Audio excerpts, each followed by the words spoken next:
Harta Karun RI opsi bisnis masa depan.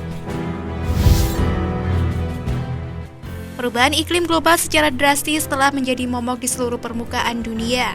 Bencana alam yang terjadi mulai dari banjir, longsor hingga kebakaran hutan hanyalah contoh kecil dari dampak perubahan iklim global.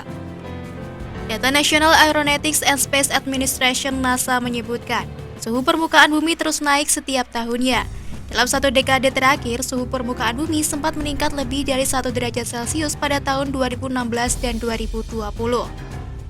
Tren peningkatan suhu permukaan bumi disebabkan oleh aktivitas manusia yang meningkatkan polusi karbon dioksida dan gas rumah kaca lainnya ke atmosfer bumi.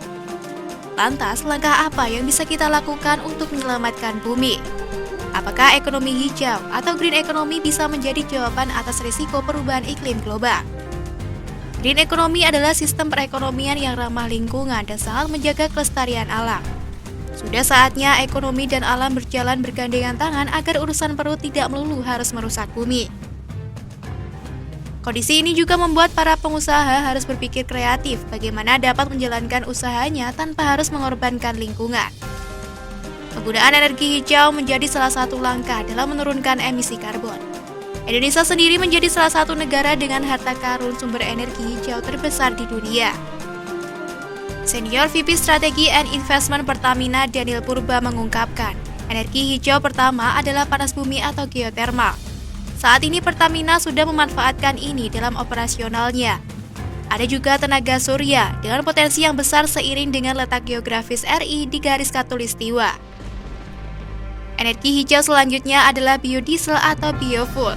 Menurut Daniel, sebagai produsen kelapa sawit, Indonesia menjadi sumber terbesar bagi energi hijau biodiesel atau biofuel. Pertamina sudah melakukan uji coba untuk memproduksi bahan bakar dengan kandungan 100% biofuel.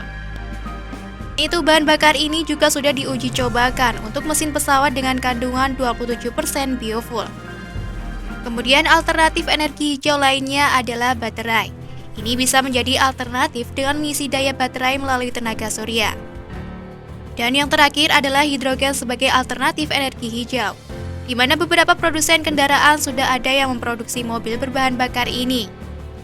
Meski demikian, terdapat beberapa faktor keberhasilan dalam implementasi proyek hidrogen hijau, mulai dari penetapan kebijakan, akses sumber daya, pasar potensial, standar ketersediaan teknologi hingga dukungan finansial.